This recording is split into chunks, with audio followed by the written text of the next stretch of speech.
Baik, Bapak sekalian, bagaimana tadi ya, nanti saya ini overview dari pada dasarnya, ini kerangka pikir PIBR, pengawasan internal berbasis risiko, itu yang pertama konsepnya, itu fokus pada kondisi sekarang dan yang akan datang.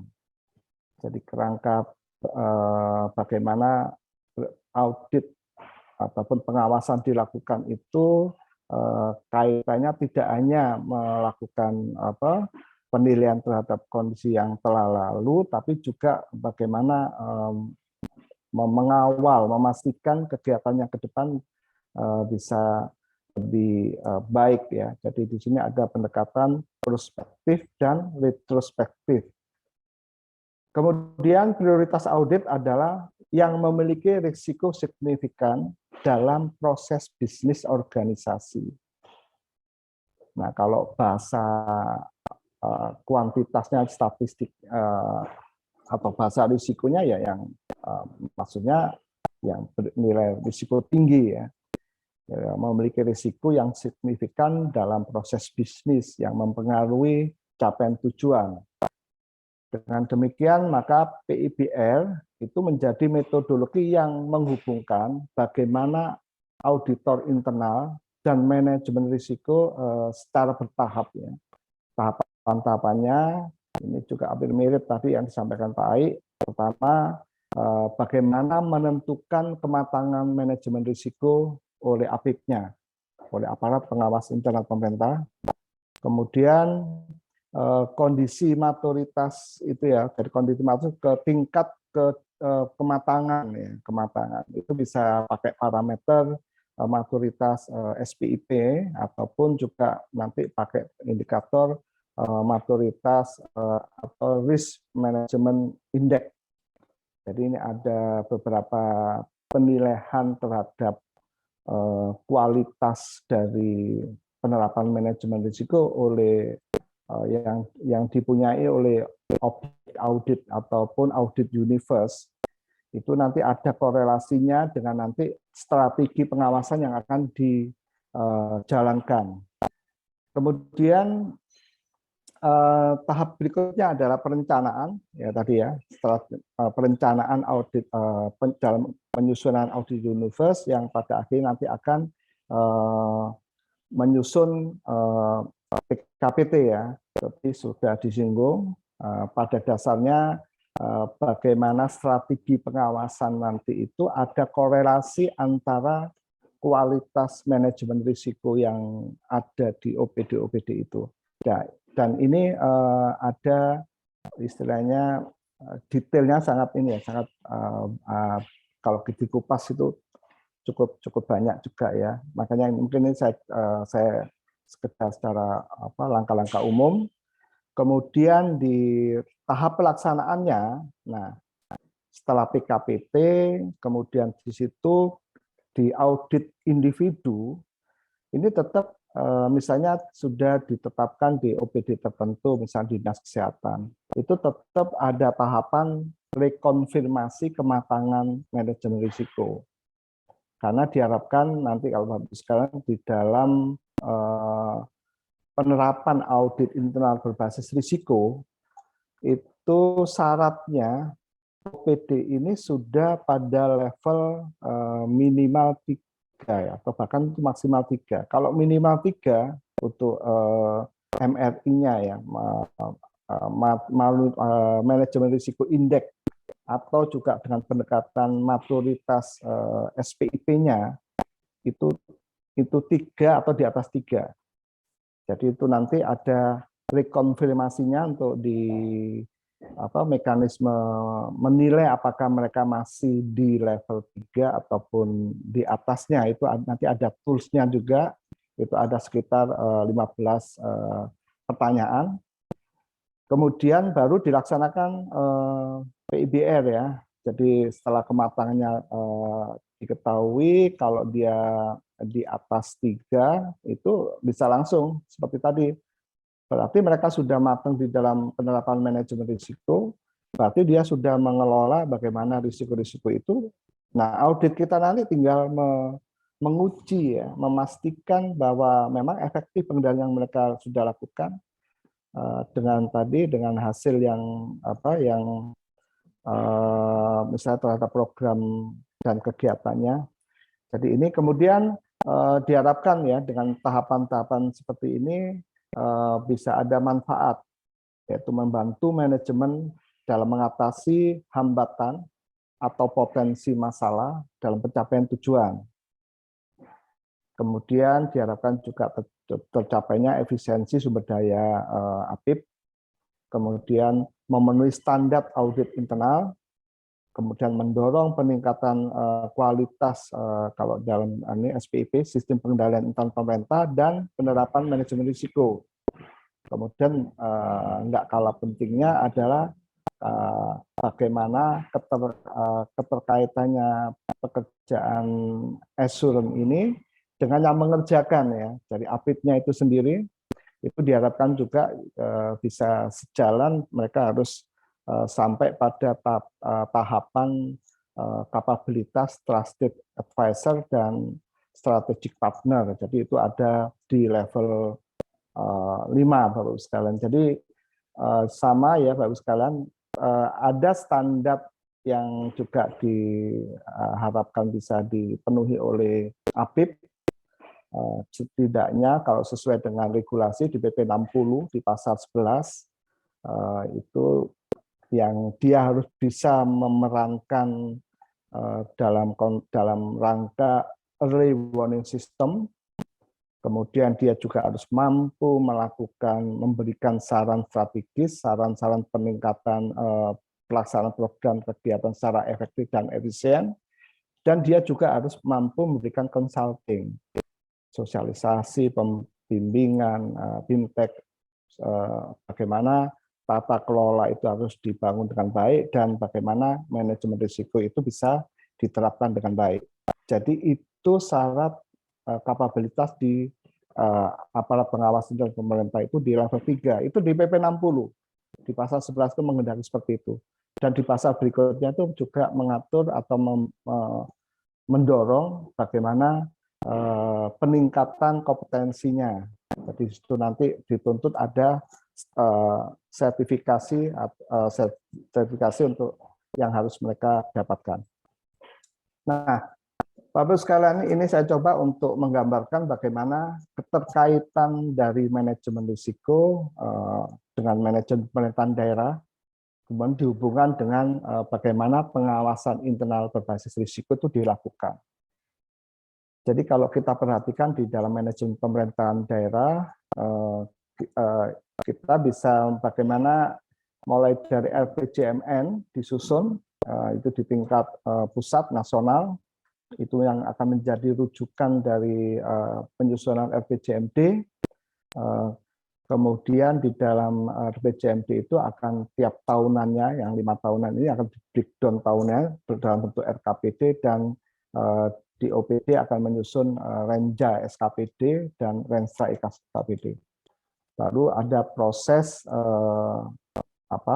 penyusunan anggaran ya, yang itu kenal dengan mulai dari bagaimana merumuskan kebijakan umum anggaran ya, PPAS, penetapan plafon anggaran sementara. Jadi ini ada mekanisme di dalam manajemen pemerintahan daerah.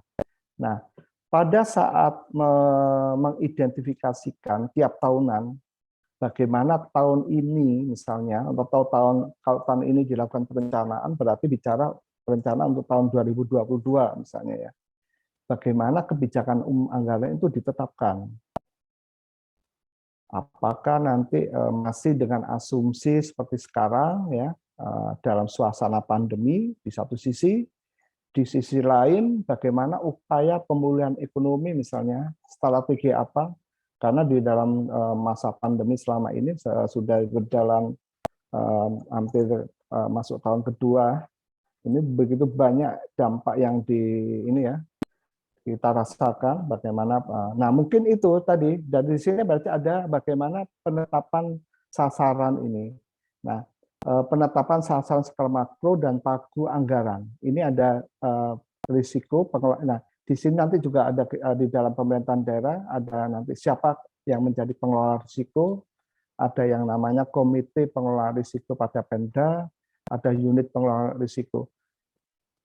Kemudian Bapak Ibu sekalian, setelah di proses penyusunan KUA PPAS yang bersama-sama DPRD itu akan ada nota kesepakatan ya.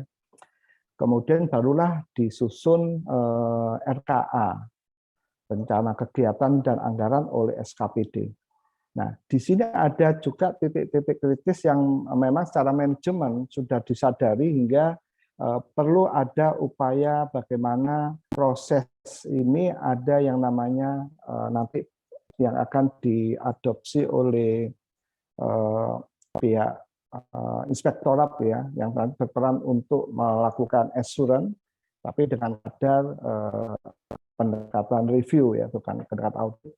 Misalnya bagaimana SSH, standar satuan harga ya, dan ASP, analisa standar belanja dan sejenisnya, ini adalah standar perhitungan-perhitungan angka finansial yang sangat rentan dengan markup, dengan angka-angka yang menjadikan tidak efisien gitu ya. Nah, ini ada mekanisme yang nanti harus bisa diperankan oleh sebagai internal auditornya. Dan seterusnya prosesnya sampai menjadi DPA. Nah, kalau Bapak Ibu perhatikan di sini sekali lagi unit kepatuhan ya, unit kepatuhan nanti yang harus mengelola risiko dan di sini untuk juga akan dipakai. Jadi bisnis proses di dalam manajemen pemerintahan ini akan dipakai menjadi rujukan atau pertimbangan dari pihak APIP, aparat pengawas internal pemerintah, untuk menyusun tadi objek pemeriksaannya yang nanti bermuara pada penyusunan PKPT berbasis risiko. Jadi dari bisnis proses di manajemen pemerintahan daerah ini, titik-titik mana yang dianggap punya risiko tinggi ya, itu akan nanti dijadikan dasar untuk menyusun PKPT-nya. Nah, kalau ini ya, kalau bisa diperhatikan di tahap perencanaan itu biasanya pihak inspektorat sudah merencanakan, bahkan itu sudah ditetapkan menjadi wajib ya, review dokumen perencanaan, dan sekarang di tataran pelaporan pelaksanaan APBD itu juga ada review yang harus dilakukan atas LKPD. Nah, ini semua Bapak-Ibu sekalian merupakan contoh bagaimana penerapan strategi pengawasan yang harus bisa dilakukan dan dipastikan apa yang dilakukan di dalam oleh internal auditor itu adalah kegiatan program yang langsung berkaitan dengan program strategis ya, jadi program yang menjadi program utama ataupun jualan dari pemerintahan daerah ya, biasanya kita dengar bisa ada di Renstra-nya. Kemudian Bapak-Ibu sekalian, kita dari sisi pengawasan internal berbasis risiko dan pemenuhan kebutuhan manajemen, itu kalau kita perhatikan di sini ada impact dan likelihood dampak dan kemungkinan keterjadian. Itu pada dasarnya kegiatan-kegiatan tadi itu setelah diidentifikasikan pada dasarnya bagaimana untuk ditarik menjadi setelah Indonesia direspon dalam bentuk kegiatan untuk ditarik menjadi di grafik atau kuadran yang bisa ini ya masuk dalam risk appetite ya. Jadi yang risiko yang bisa diterima dengan upaya-upaya kegiatan pengendalian. Jadi pada dasarnya nanti di dalam kegiatan hasil pengawasan intern itu diharapkan mampu atau memadai mengidentifikasikan, mengevaluasi dan mengelola risiko auditi. Kemudian bagaimana kecukupan rancangan pengendalian untuk menurunkan risiko sampai level yang dapat diterima. Jadi bagaimana respon sebagai SOP sampai pada level yang dapat diterima, kemudian bagaimana menilai efektivitas implementasi rancangan pengendalian itu yang akhirnya dilakukan pemantauan pengendalian. Jadi pada akhirnya diharapkan pimpinan menghendaki informasi tercapaian tujuan organisasi sehingga dapat diperbandingkan secara langsung antara tercapaian tujuan atau kinerja dengan kualitas pengelolaan risiko. Jadi kalau secara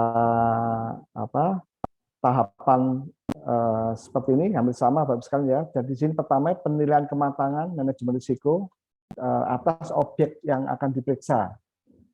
Setelah itu akan memunculkan strategi pengawasannya. Strategi pengawasan itu nanti dikaitkan dengan maturitas ya, maturitas penerapan manajemen risiko, di mana nanti yang ada yang di level 1 dan 2 itu cenderung nanti nggak bisa langsung dilakukan audit, itu malah nanti strateginya mengarah kepada memberikan consulting.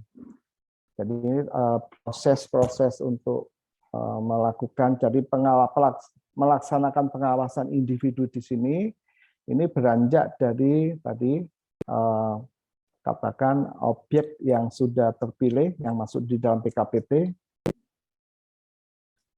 Nah, standar perencanaan di dalam selain dari kita mengadopsi di IIA, itu juga di SAIPI, Standar Audit Internal Pemerintah di paragraf 3010, itu menetapkan pimpinan APIP harus menyusun rencana strategis dan rencana kegiatan audit intern tahunan dengan prioritas pada kegiatan yang mempunyai risiko besar dan selaras dengan tujuan organisasi di mana APIP berada. Ini adalah tadi yang saya sampaikan intinya, bagaimana PKPT itu disusun, itu harus sinkron dengan bagaimana Renstra atau RPJMD dari pemerintahan konteks daerah ya, itu bisa tercapai. Berarti harus fokus pada program prioritas, jadi pengawalannya ke sana. Kemudian prioritas kegiatan itu kegiatan audit itu didasarkan pada evaluasi atau penilaian risiko terhadap OPD tersebut. Nah, ini Bapak sekalian yang tadi untuk penilaian kematangan manajemen risiko ada tools yang sederhana ya, cukup ada checklist, ada sekitar 15 pertanyaan, nanti ada scoringnya. Yang scoring itu akan menentukan sebagaimana tadi sama dengan yang dijelaskan Pak Ai, ada 6 sampai 6 level ya kalau yang di sini ya. Itu ya, ada dari tergantung scoring yang akan dihasilkan. Setelah itu kalau misalnya level 1 ini karakter utama adalah belum mengembangkan pendekatan formal dalam penerapan manajemen risiko. Nanti pendekatan pengawasan intern adalah bagaimana menerapkan manajemen risiko. Sedangkan level kedua itu bagaimana mereka penerapan manajemen risiko masih silo ya, atau pisah-pisah. Jadi belum diterapkan ke semua program sampai di total kegiatan, tapi hanya terpisah. Nah, level 1 dan 2 itu masih strategi pengawasannya masih untuk mendorong bagaimana penerapan manajemen risiko bisa terintegrasi. Nah, baru level 3 ya, level 3 ini artinya kebijakan dan strategi manajemen risiko sudah dibangun dan dikomunikasikan, selera risiko juga telah ditetapkan dan sudah ada kejelasan ukuran. Ini juga masih tetap sifatnya masih untuk memfasilitasi bagaimana manajemen risiko. Jadi kalau kita lihat standar yang ada itu sebenarnya level sampai level 3 itu masih banyak kegiatan memfasilitasi. Jadi peran internal auditor tidak langsung melakukan audit atau kegiatan assurance. Baru ini level 4 ya. Ini karakteristiknya pendekatan manajemen risiko secara menyeluruh ya untuk dikembangkan dan dikomunikasikan. Ini baru ada upaya untuk melakukan assurance atas proses manajemen risiko. dan juga level 5. Jadi kalau kita ini Bapak sekalian simpulkan di rencana strategis pengawasannya ya. Jadi ini ada disesuaikan dengan level 5 level tadi ya. Jadi pada akhirnya level 3 yang kebanyakan di data pemerintahan daerah itu paling banter yang selama ini level 3 ya. Risk define. Ini melaporkan internal auditor itu melaporkan penerapan manajemen risiko, jadi dia akan melakukan consulting ya, bagaimana internalisasi manajemen risiko. Jadi kalau rasanya kalau melihat dari potret kematangan dalam risiko, kalau mau secara objektif memang belum bisa diterapkan audit ya kalau dari teorinya seperti itu. Namun demikian Bapak sekalian, di satu sisi memang kita bisa ketahui bahwa sumber daya APIP sebagian besar untuk melaksanakan PKPT yang itu di dalam PKPT itu ada yang sifatnya mandatori ya. Jadi mandatori itu sudah menjadi keputusan, instruksi pimpinan.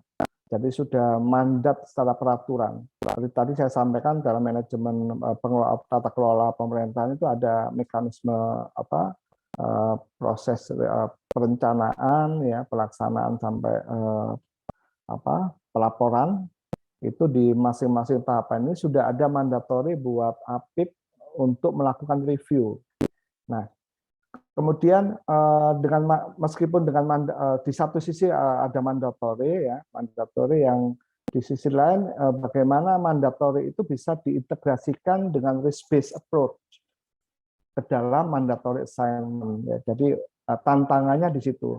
Di satu sisi itu memang mandatori dalam setiap kegiatan. Jadi contohnya review ya, review dokumen perencanaan, review RKA misalnya, termasuk sampai nanti review LKPD.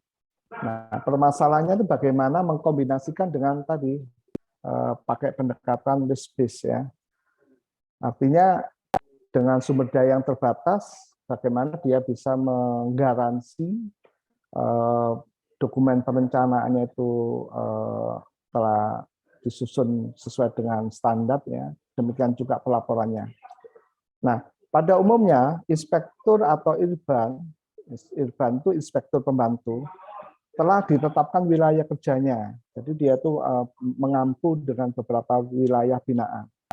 Nah, hasil risk-based audit plan itu berpotensi prioritas audit tidak seimbang antara irban ya, dari wilayah satu dan yang lain ada.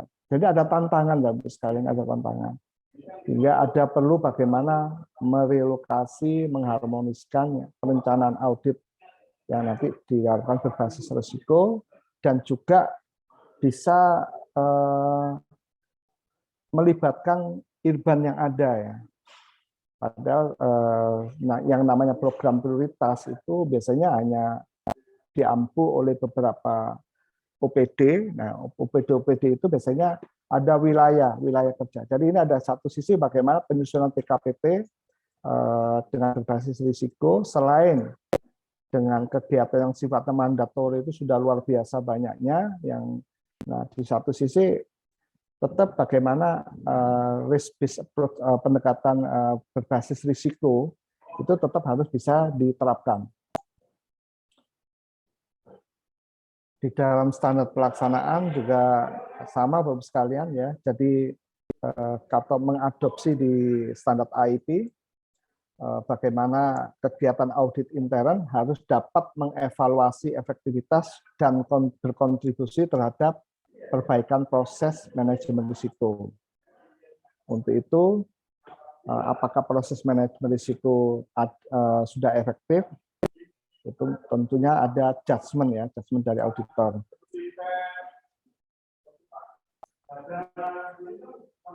Ini saya coba perlihatkan bagaimana tahapan pelaksanaan.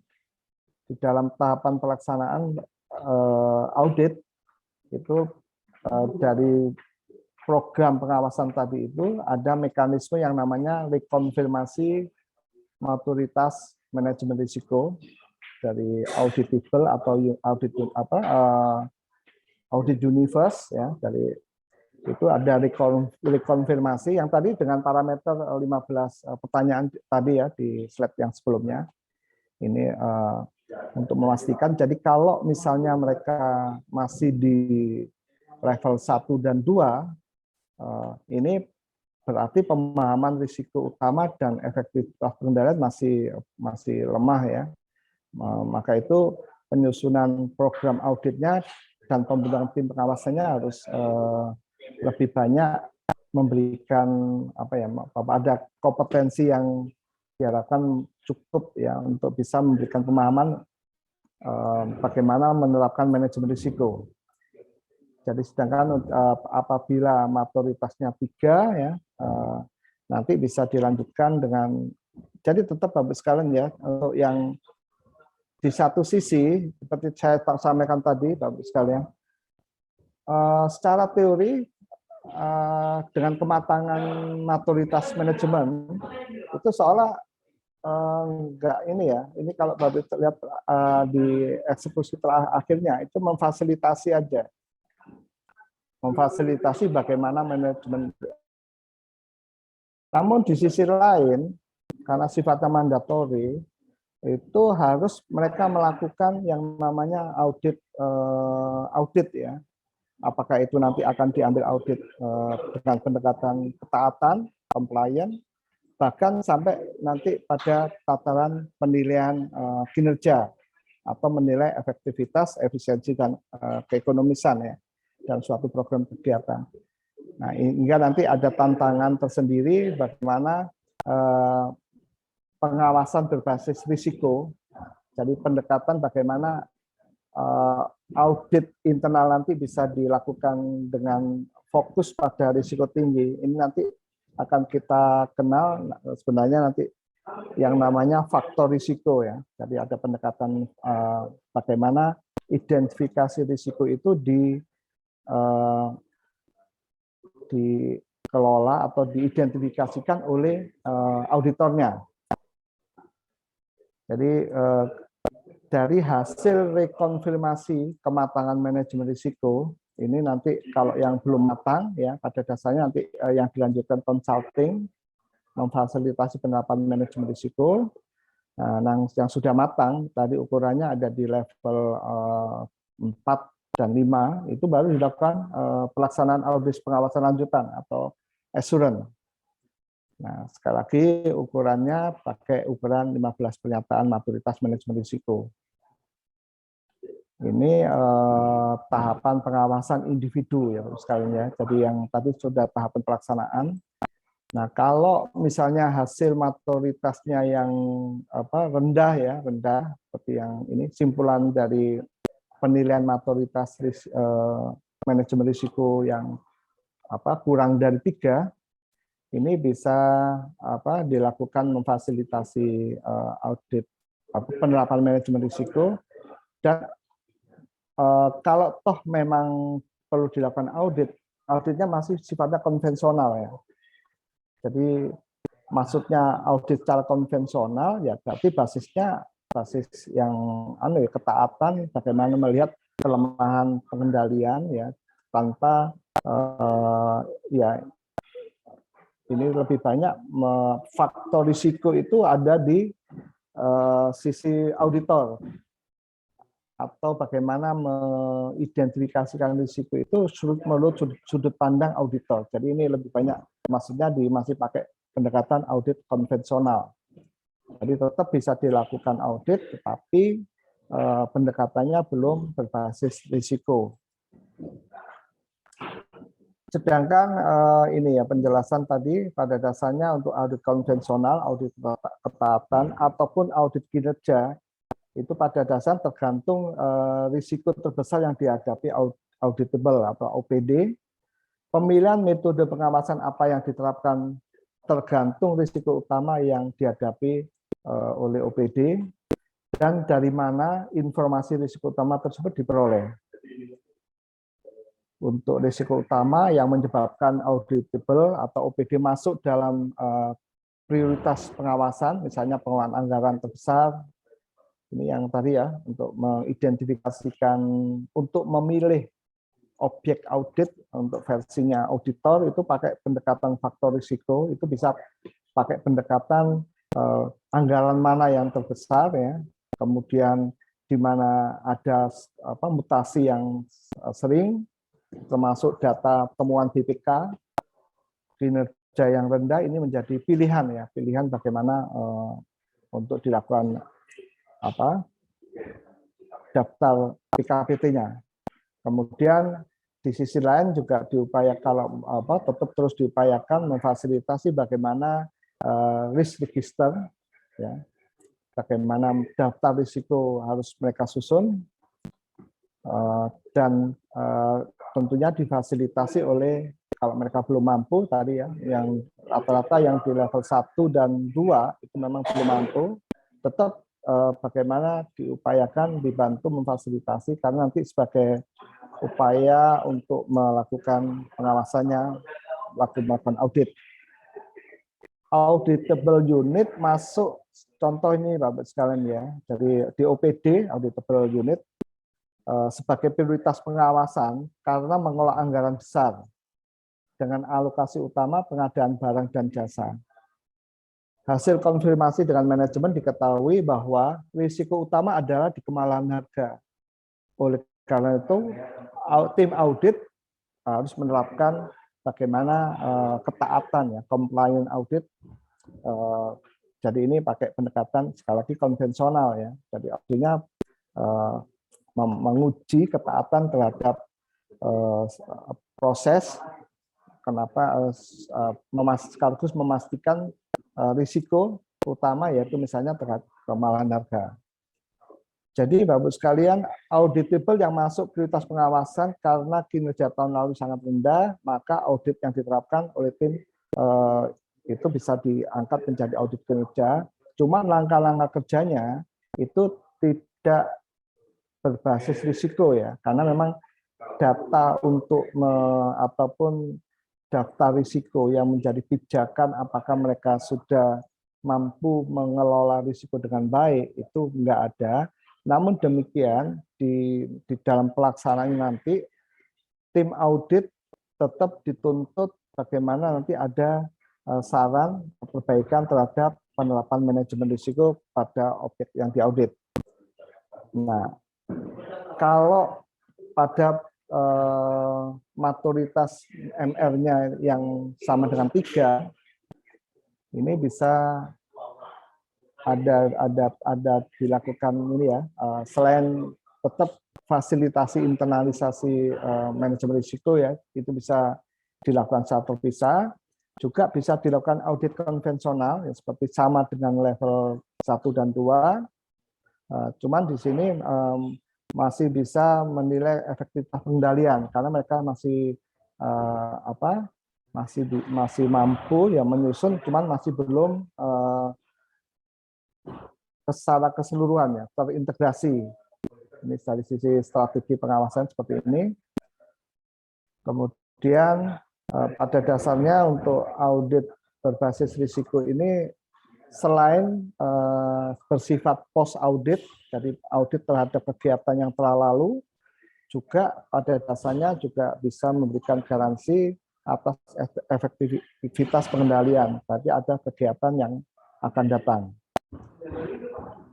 Nah, kalau yang di atas 3 ini jelas Bapak sekalian ya. Jadi